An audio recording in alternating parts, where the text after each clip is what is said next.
Yeah, Coach Odom, real quick, why do you think you can win consistently at Purdue? Well, I think there's a number of reasons on why, and you look at the tradition-rich history that this program has and athletics department. You look at the leadership with the athletics director and those in leadership roles that it's aligned, and the commitment that they have shown in every single area once we started our discussions. I feel very, very strongly that we can get that done on a fast track. I was able to compete here as an opposing coach not too long ago, and I saw the tremendous fan support led by the students, and it was something that I'll remember forever. And the components geographically, and then the high school recruiting. There's great coaches in the state and surrounding area. Recruiting will be obviously vital to our success, not only high school recruiting, but the ability to attract student athletes here in the world of transfer. So there's a number of things that I believe in on the reasons why, and those would be some of the main points on how we're going to start getting this done. Barry, you mentioned having explosive offense. Last time Purdue saw you, Drew Lock was throwing for 1,000 yards at UNLV. It was a kind of a complex running game. What's your general philosophy on how you want to build explosive offense at Purdue? Yeah, I think a lot of times, you can have schematically how you want to attack and run an offense, defense, or kicking game. First and foremost, it's built around the roster that you have. You've got to create opportunities for your players on how your makeup of the roster is currently. Don't ask them to do something they can't do. We've got to be great teachers. We've got to be great evaluators. And then we've got to build an offense or a defense and a kicking game around the strengths of our players. And then we've got to be great teachers in making them and teaching them and understanding the reasons why we're calling the play and how important their job is to get that done. But I think offensively speaking, we've got to have the ability to run the ball, okay? And that is going to certainly open up the vertical passing game. I think the more now in college sport and football, when you can get the ball in space with great playmakers, down the field, intermediate routes with a great quarterback, that's going to turn into explosive plays, which will create touchdowns. For Mike, did you have to account for the unknowns of the next year and beyond as much as the challenges that you know are ahead? And if so, how did that help lead you to Barry? Give me which unknowns? I guess just the unpredictability of what's coming next. I think that's kind of the point, right? That there's a lot of the ground's kind of shifting beneath our feet all the time. So, yeah, I think as we were thinking about how we would move forward, we wanted somebody that could grasp and find a strategy to operate effectively in what college football and college athletics are going to look like beginning in 2025. As I mentioned out in the arena there, I think Barry's shown an ability to adapt to the environment, to do incredibly good work in flipping a roster almost instantaneously at UNLV to where they had great success. And so being able to do that and now having the added sort of impetus of significant resources to be able to apply to that, I think even gives us a better opportunity. As I've said a number of times, I believe that as the world turns here in 2025 and we move into the revenue sharing environment, that the world comes back to Purdue in some ways. We are going to operate at the full cap. We're going to be as resourced as anybody in the country, allowing Barry and his staff that ability to go out there and be eyeball to eyeball with everybody we're competing with from a transfer and/or high school recruiting perspective. I think gives me great confidence knowing his track record of being able to do it at a place where they had little to no resources, but now arming him and his crew with everything they need. I think I'm very excited about what could happen. Barry, you mentioned that you adapt to the players you have, but at some point that kind of shifts to recruiting the players to adapt to your system. Sure. How do you balance that in a transition period? Yep. And I guess kind of what is your idea of roster construction with the 105 model and also maybe a roster construction from a coaching staff standpoint? Yeah, I think that's a great question and a lot of different layers to it. The ability that I had a team meeting yesterday, and I want everybody that was in that team meeting to stay through the process because I believe for them, we're going to build it early on hope, vision, and belief, and then there's going to be some validation, and then they're going to look back at it as the most rewarding athletic experience that they've ever been through. we all know that rosters change, and some of the guys that I met with yesterday most likely won't be still on the team because they've chosen to do other things. If we didn't have any transfer, we would be the only school in college football that didn't. We would be very, very unique in that capacity. So I think, number one, keep the group that we've got. Let's start training them on the habits that will produce championship habits, and then be very select and direct on not only high school recruiting, but then attracting players that want to come play here, whether they've got multi-years left or 1 year left. We've got a really good track record and an opportunity that I've looked at since I've been here now the last day and a half. This is a highly attractable place that there's a lot of guys that will want to come play here. So I think there's a balance on how you look at that and how you structure it. You've got to have, from freshman to senior class, there's got to be some sort of equality on what that looks like throughout the roster. There's going to be times where you have, we had this past year 30 seniors on our roster at UNLV, and that's becoming a little bit of the norm where that senior class is a little bit heavier because of the transfer. So I think, number one, galvanizing the group that we have, try to get them in position to play winning football and understanding what the foundation looks like. And then we add to that not only in the next signing period, but as the portal continues to stay open, on how we can attract players to be here. Barry, out there you talked about, kind of embracing the culture that Purdue's had. How do you balance that with establishing your own culture and what you want to do for Purdue? Well, the great thing is, historically, the culture here would be a very descriptive word of the things that I believe in: blue collar, hard nosed, tough, disciplined brand of football. That also in the Tiller days on scoring a lot of points and how they did it. And if I had Drew Brees at quarterback, I'd be throwing the thing around the yard a lot too. But again, you've got such opportunity now in the world of college football on bringing guys into the program. But once they get here, then it's Purdue in our way on the things that we do and the things that we believe in that are going to give us the opportunity to have success. So I'm excited about building the roster. I'm excited about what we've got coming back. I would like to retain all of them, but understand I've got to be very, very aggressive in building the roster for next year. And then foundationally, you look at being able to evaluate, attract high school kids, and then develop them in your program in the ways that you can to make sure year 1, year 2, year 3, we have a rise in what we do developmentally in the program. Yeah, Barry, are you going to have a competitive NIL collective for you to be able to retain talent and also get talent out of the portal? Yes, as Mike said, I think we'll be as aggressive and competitive as anybody that we're going up against. I believe in that.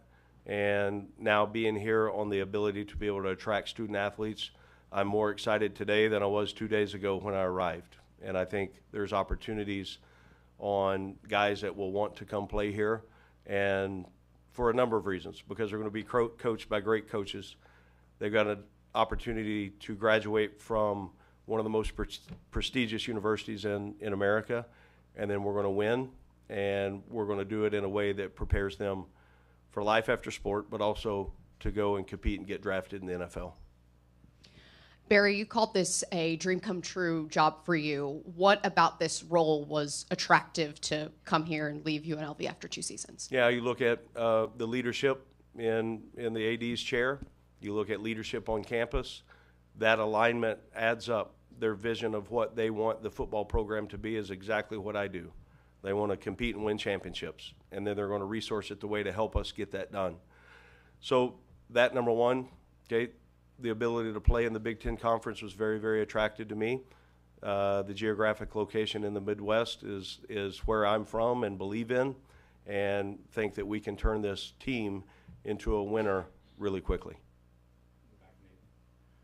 Barry, have you already determined which staff members, support staff, other people are coming with you?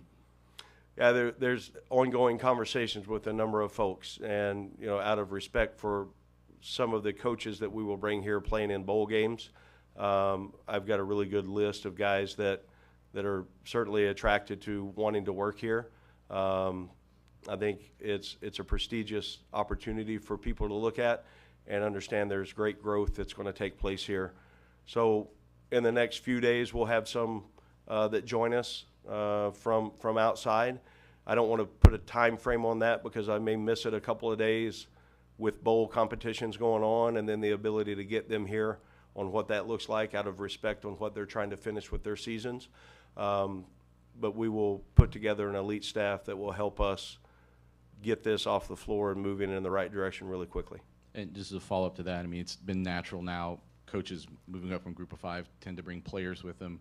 Have any of your UNLV players made that contact with you initially? How are you handling kind of that delicate balance? And Yeah, also, you know, I had such great relationship with every place that I've been in and players. And I think if you do it right, it's one of the most rewarding relationships you can have in life, the coach to player. It's built on trust. It's built on openness, honesty, love, and I feel responsible to make sure they get their college degree and then make them the best player they can be.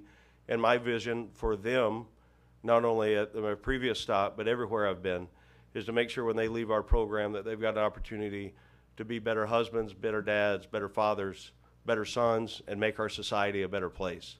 So the culture that we have established over the years is would align to being described as a family.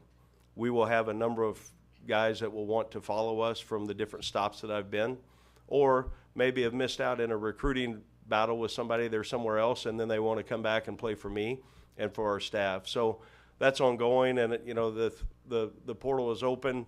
There will be guys that have an opportunity to get in, and we'll have conversations at that point.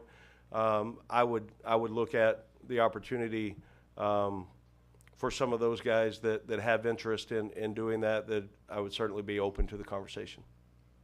For Mike, the commitment Purdue's made with revenue sharing coming, can you put a number on that, and can you detail it in terms of how you came to that money, how that money gets dispersed down from not only sports, but the sports to the individual athletes? Probably won't give you all that, Brian, but the revenue sharing cap is the same across the board. It's $20.5 million. Purdue is going to be at $20.5 million, and football will participate in that in a very significant way, which is, I think, the norm in the Big Ten is that everybody's going to make a significant commitment to football. We are doing exactly the same, and I think Coach and I have talked about what that looks like from a football perspective. We haven't detailed out yet exactly who gets what. I mean, that's all way down the line here, yet to come, and that really will be at Coach Odom's recommendation, and we'll jointly figure that out. But we will again have every resource that anybody else has available to us. It's not a blanket number though for each athlete, right? It's as needed, kind of at the discretion of. Yes, yeah, absolutely, yes. Yeah.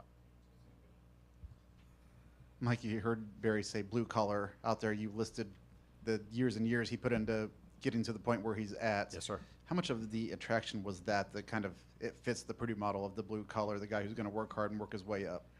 I think as we work through the field of folks, I mean, that persona of Barry's and what I believe will be an immediate sort of resonation with our community certainly was a value add. I mean, it's not the only thing, but in this case, I think, my God, the fit is going to be so close and so complete that I think it just will allow things to get done in a lot quicker fashion. You know, with our success has always been when we recruit young people in any sport that buy into the whole Purdue experience and that buy into that model. And when you have a head coach that embodies the Purdue experience and the Purdue persona, I think that it just all works together a whole lot better. So I just really think that you know, the way Barry goes about his work, the way his staff will go about their work, the personality that our program will take on immediately will really resonate with the type of young players and young guys that will ultimately lead us to success. I mean, that's how we get it done here. We never trick anybody into coming into Purdue. It doesn't work. You know, they're here for a short time and then they're gone. It's people that understand that, hey, when you come to Purdue, you've got to be a student for real. You've got to be willing to work, and from a football perspective now, you've got to be willing to put it in. You got to put that work in every single day. You've got to welcome the discipline, welcome the structure, and if you do that, I think really good things will happen. And then I think, you know, Barry, it took you 3 seconds to figure out that that's who he is. I mean, at our very first conversation, I think we both got off the phone. saying, you know what, I think we're wired very similarly. And I think in this case, that's going to be a tremendous partnership and a chance for us to really sort of the whole become greater than the sum of the parts, which is how great things happen. Barry, how will you define success in the short term and the long term here at Purdue? I think you look at the development of your student athletes in every area, socially, academically, obviously athletically. We'll have benchmarks that we set out, goals that we set out, individual, offense, defense, kicking, win-loss record, bowl games, Big Ten championship, expanded playoffs. I mean, ultimately, we want to be playing in Indianapolis, and then we want to be in a position to have a seat at the table. That's the ultimate. So that's what we're working for. That's our vision. That's my mindset. And we're going to be every decision that I make, that our team makes, that everybody that touches our players will pour into that.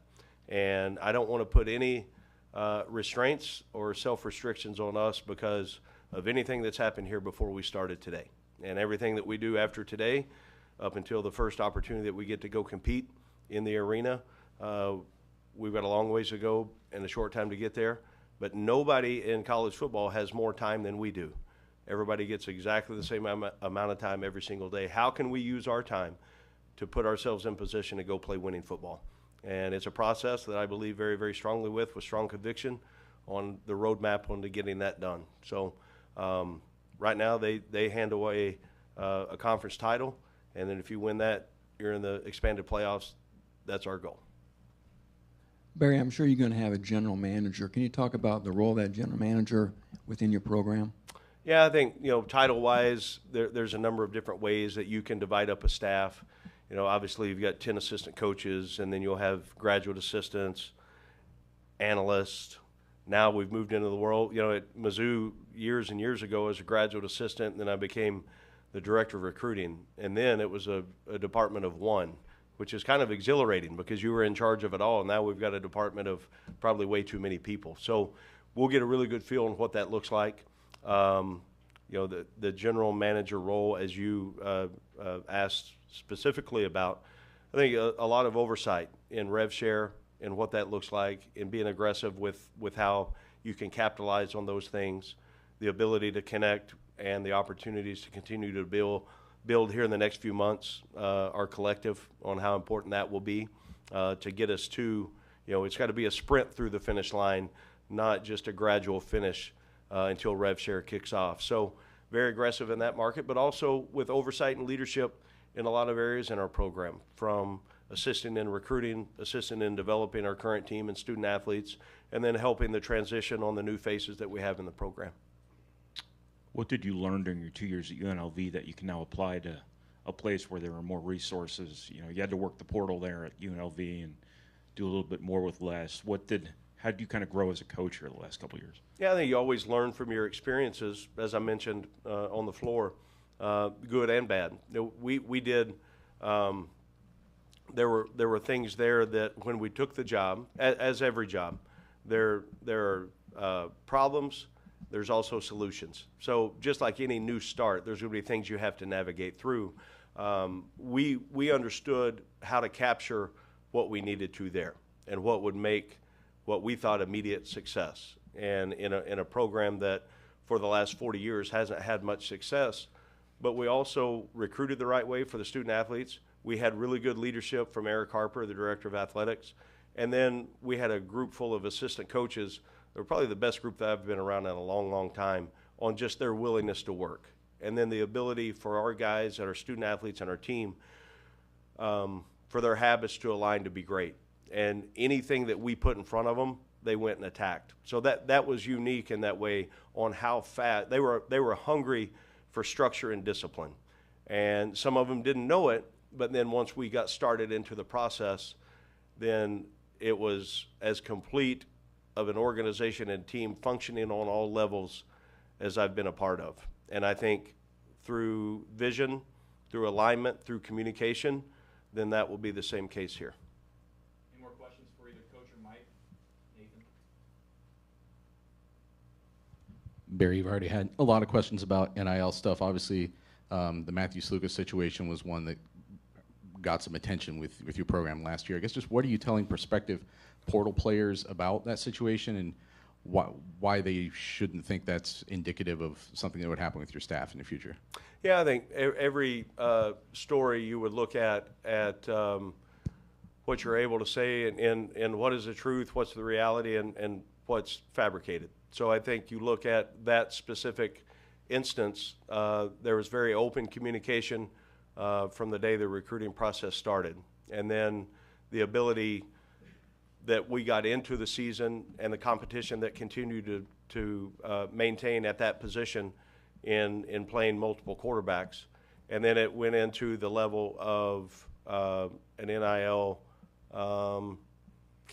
dispute that everything that we did as a staff, as a university, as an athletic department was by the book and by the law. And I feel very, very strongly about how we handled that. I wish Matthew great success at his next stop. He's a wonderful young man, and I think he will go somewhere and play really well. Anything else? All right, Coach Mike, thank you. Everybody, thanks for attending.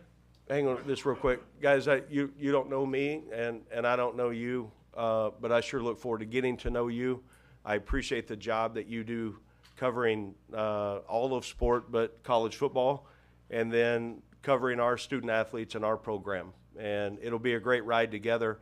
I value the things that you do and the opportunities that you have really to tell our story, because a lot of times, the outside world, they're going to look at it as, here's the head coach, here's 105 players, but man, you guys have the power to really tell the stories within our team and within our organization, and I value that and I respect it, and I certainly look forward to a great relationship working in every way that I can help you guys out, tell the story. I will certainly do it, and I look forward to a great partnership together. Thank you. Thank you, Coach. Thanks, everybody. Awesome, thank you.